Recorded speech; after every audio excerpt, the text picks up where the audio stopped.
day 33 of my 3D tutorials extended. If you join me this far through into the tutorial series, please refer to my website www.andrewbooth3d.com. Like I said, all my first 4 tutorial videos is on my homepage, and then the rest is located in my tabs. It is located in my YouTube channel, so please do take a look. This website has examples of my work, and my email address is a.booth3d@outlook.com. You can contact me if you require any kind of critiquing, advice, or if your studio require any 3D artists to do some work. So now we've got the housekeeping out the way. Today I haven't done much to the scene. As you can see, I solved some of the problems where I had the normals facing. What was actually the problem was I had the normals, the direction of the normals displayed. So to turn that off, I went to polygons and then 30s to hide all the 30s, and then I went to 30s and face normals, and it hides all that information out. Also in the settings, I set this particular object to face cal, which means the actual faces facing towards the camera will be see-through. I thought that would be appropriate, at least then the rules won't be getting in the way of actually modeling. As you can see, it makes it easier to model. In this location here, I'm starting to box out like a ballad, or that's the term in America. Over here is Stuka table. So that's what I'm starting to box out here. Underneath here, I'm going to extrude these squares to form the legs, and this will be extruded downwards, and I'll start to form the table. So also, reason I haven't done too much to the scene today was because I'm starting an application statement for a master's degree.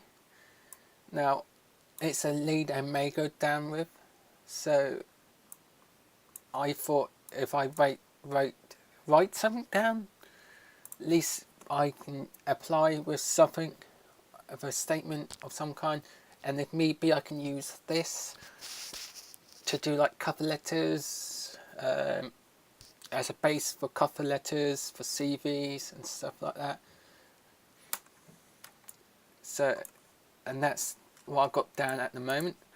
I've got 139 words written down out of 500.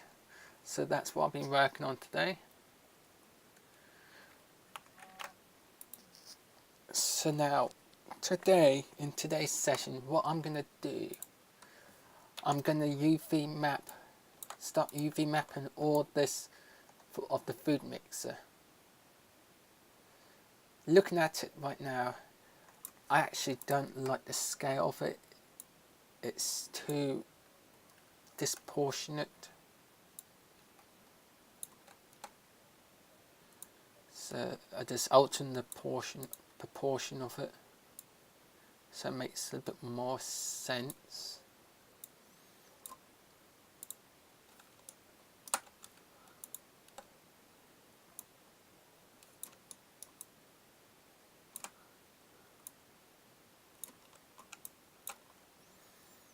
That's better.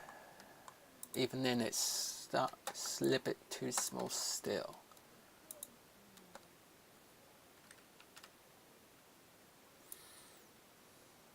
Reduce it that way, and then increase it again.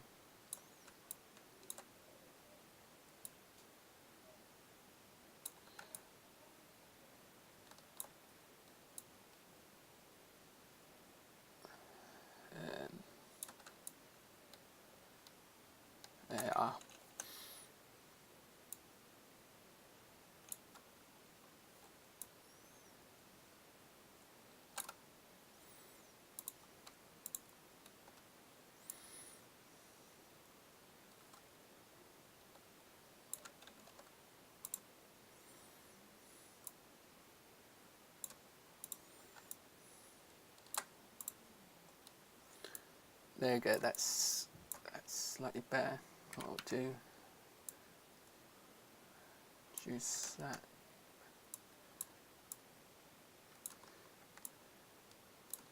When you deal with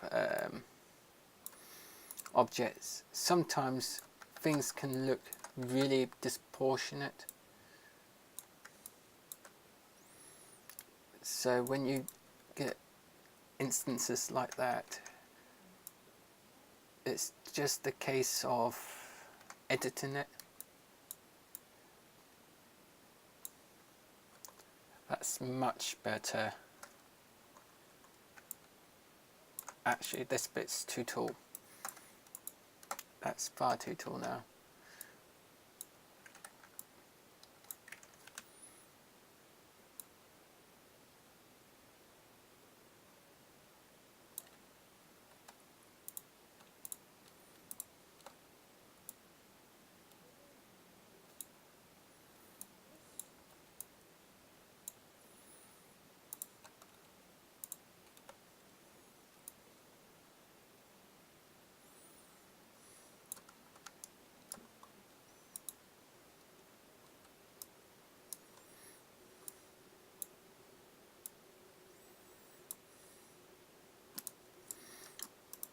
Okay, as you can see, I'm just editing the mesh to compensate for all the changes that I made. Sometimes proportion, scale, it may be a pain, but it's necessary. You know, you can't have a disproportionate model. There you go, that's much better.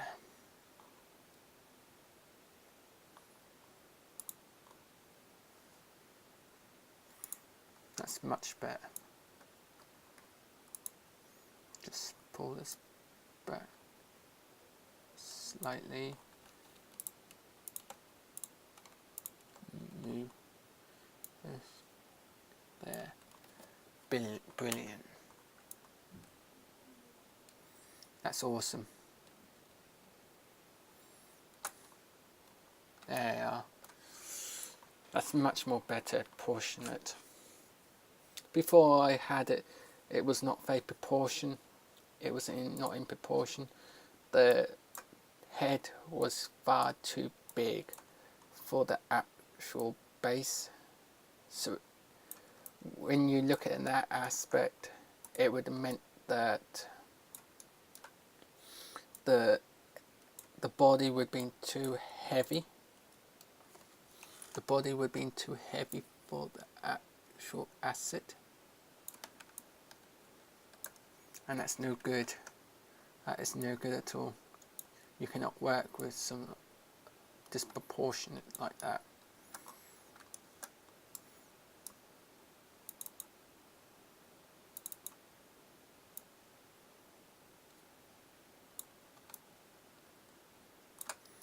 What I'm doing here, I designed this slip here so it looked like it's part of the model. But the trouble was, because of this curled shape, it's deforming this bit here. As you can see on this model here, it's not going to go straight in. So it's a little trade-off I made. They are much better. That's a much better asset now. I like that. Cool. So now what we're going to do, we're going to combine these two pieces together. But in a moment, they are both connected together. What I'm going to do, from this point on, we can pursue it two different ways. Before we pursue these ways, the best thing to do is make sure this edge loop here is even.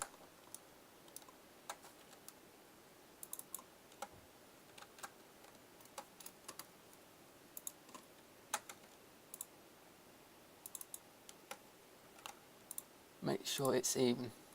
So only have the edge loop, not this bottom loop here, but the edge loop along here in the half. Make sure it's connected.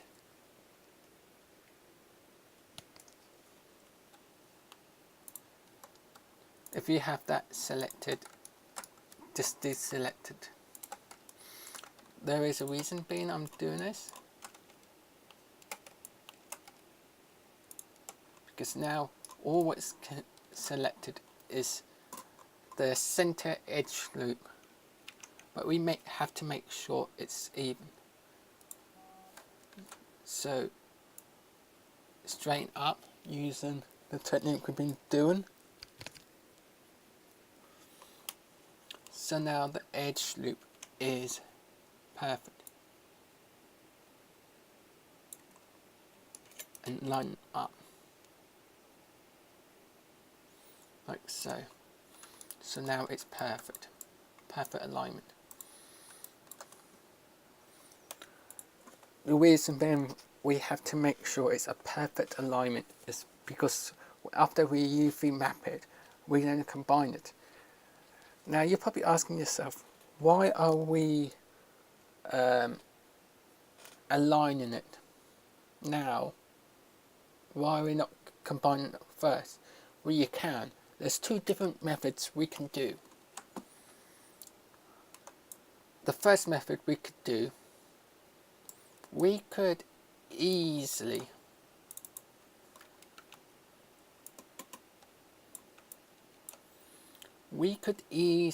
combine this edge loop here, combine these two together, and then UV map it as a whole. But if we search for the image reference,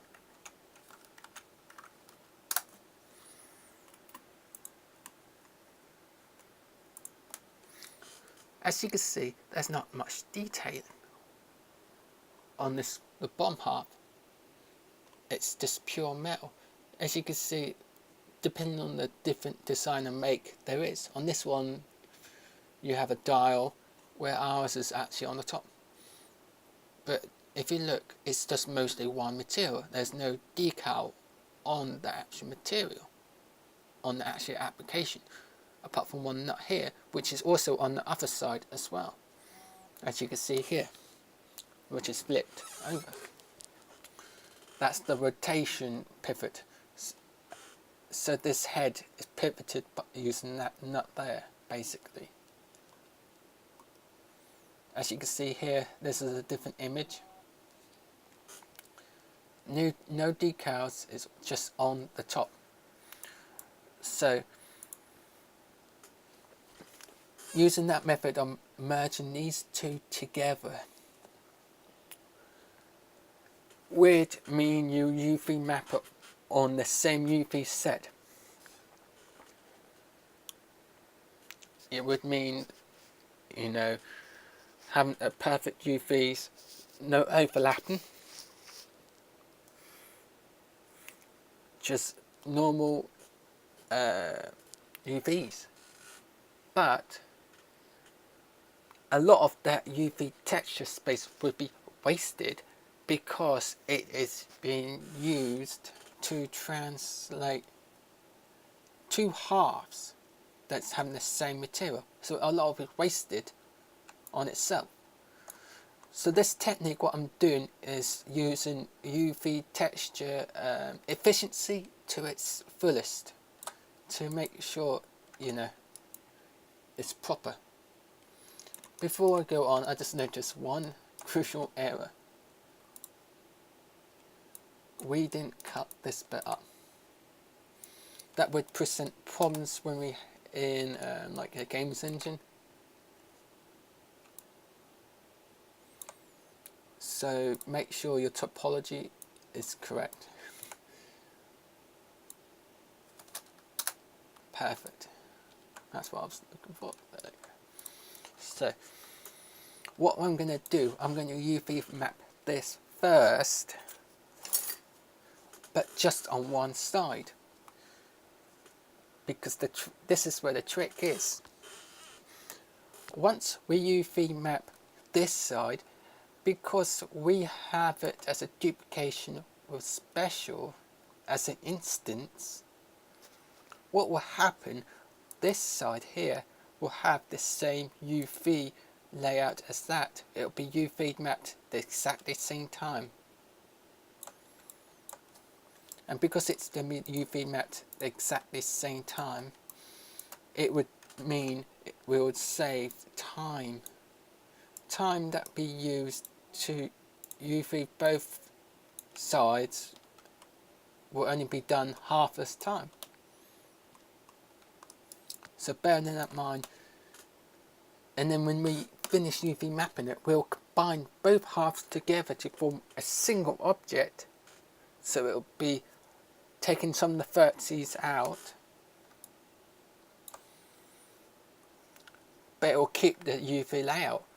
Now, this is a little trade-off, because if you do merge it, we could take away that middle edge loop here, and then we topologize these two edges to be more efficient. But by doing that, yeah, sure, we'll have lower topology, but it'll mean more texture information and less resolution. So it's a trade-off. So bear that in mind. So first of all, isolate it. Make sure you have the entire model isolated first. Open your UV editor, just like we did on the salt dispenser.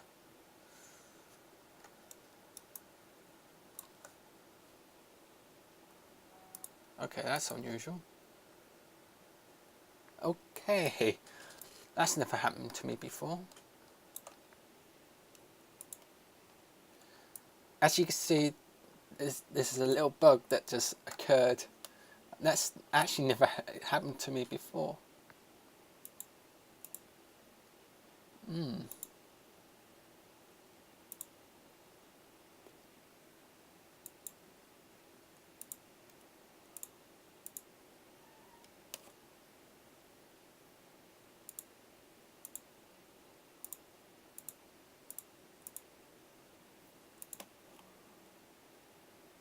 Oh, okay.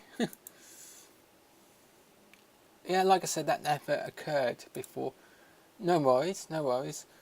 We can do a different way to get a checkered pattern up.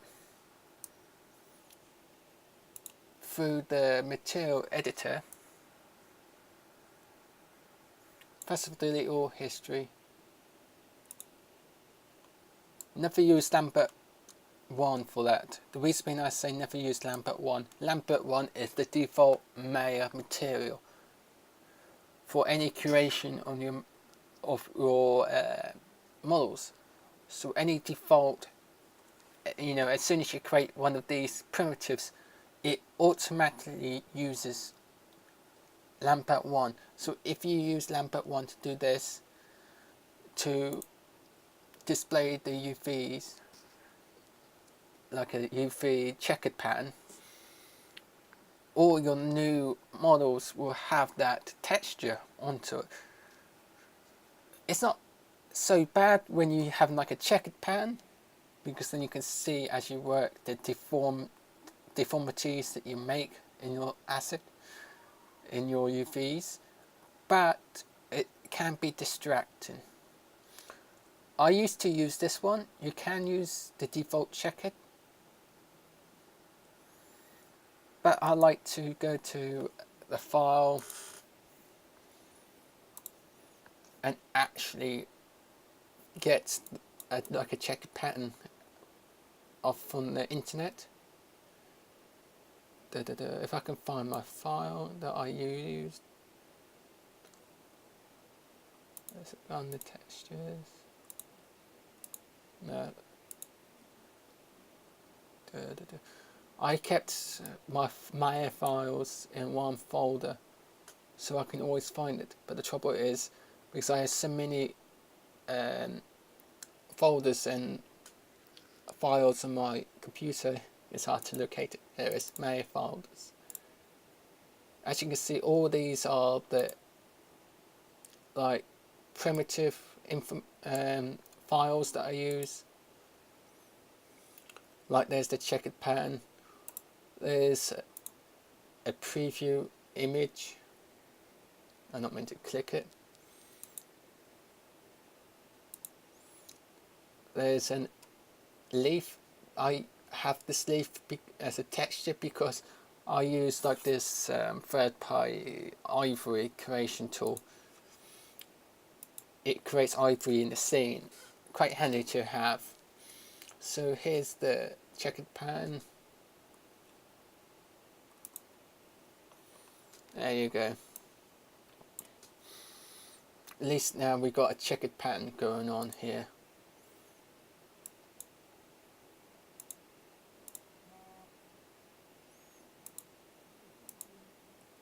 So now we've got that going. What we're going to do,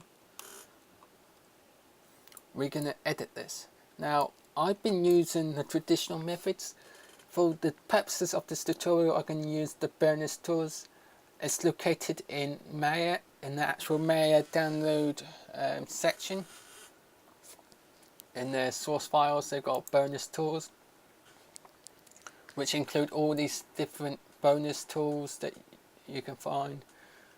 In here, you have UV editor. I'm going to use this auto unwrap tool.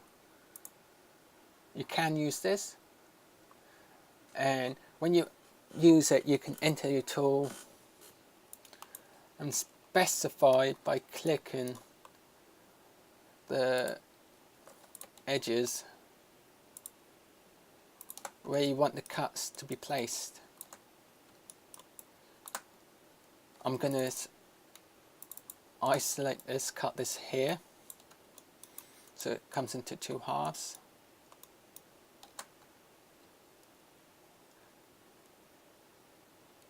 And I'm also going to cut it here.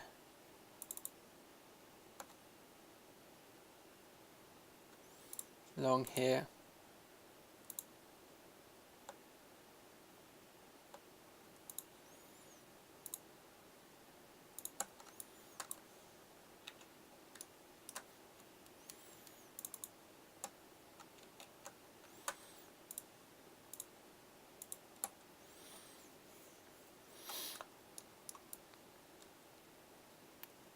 And then cuts it along here.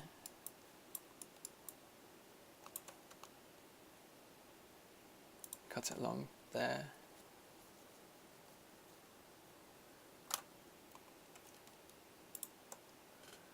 So we'll open out that way.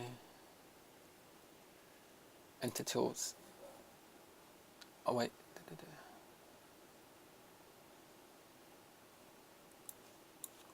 There it is. When you've got all the edges selected, press continue.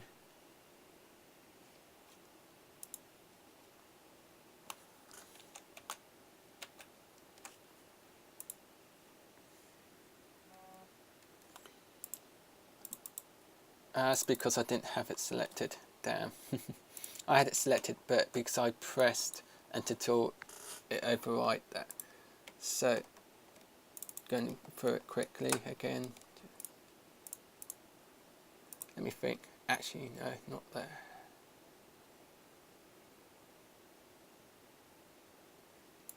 There as well. Down there. Down there. Cut it there.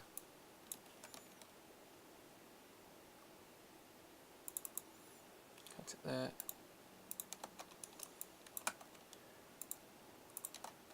There you go. Much better. Oh.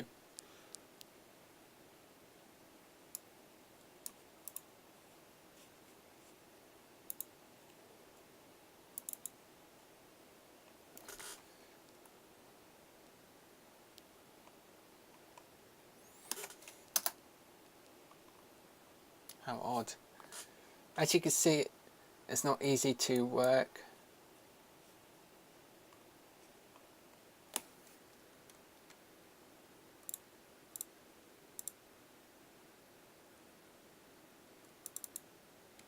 It's not the most easiest tools to work, but once you can got it going, it can be a good tool.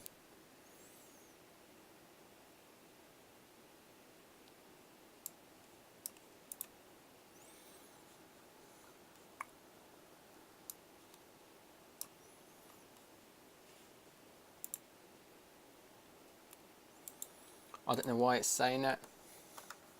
I'm just going to return and use my old methods. But what you normally do is a process what I'm now going to, another process what I'm now going to do anyway with you. Where we're cutting up, doesn't go back.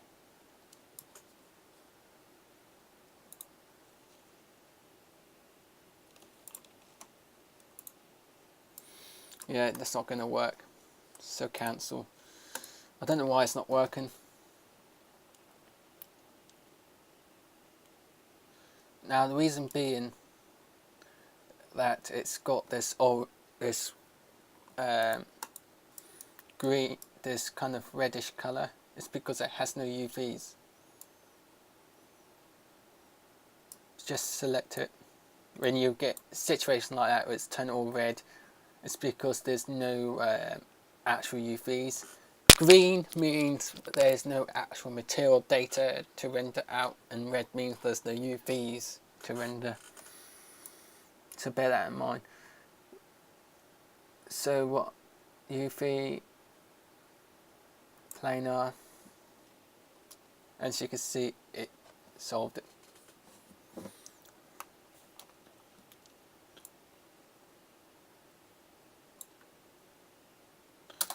Normally what I do, I don't always use that bonus tool, but when you have a lot of acids, it's good to use that bonus tool technique. Another thing what I do, as you can see, when the UVs is a mess like it was, I always, project it on the side view, so at least then you can see it's tidy in the UV editor. You can see what's going on. So now, this technique I'm going to do is for more advanced assets like this, where it's an odd shape. Instead of selecting the faces and then project them particular faces,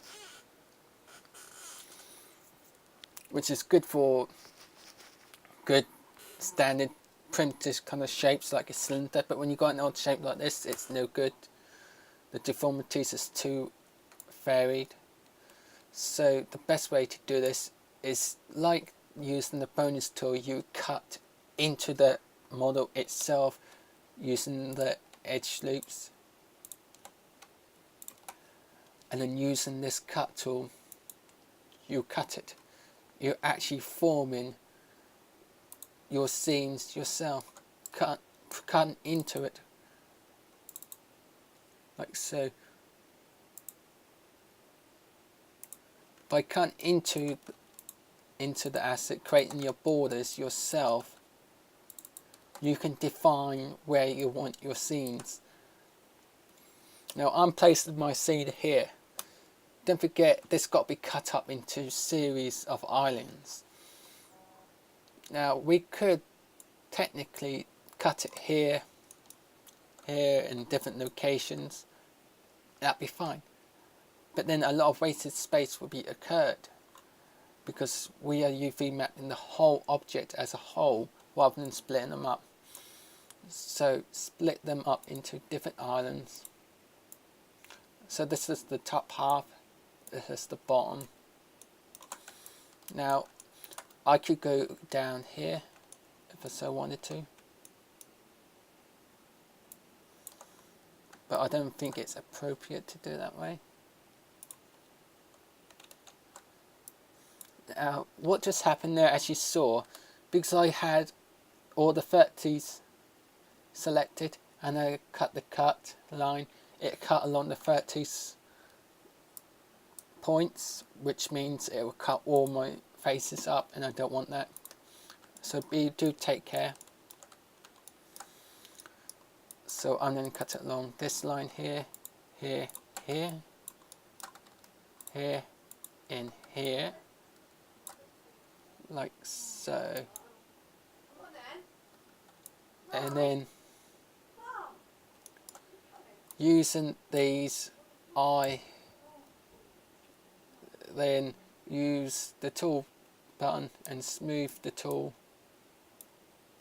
like so, and as I unfold the UVs, it displays the UV shells correctly, like so. So just continue, don't worry about what the checkered pattern looks like, not this stage, because what it's all about is getting the initial shape unwrapped.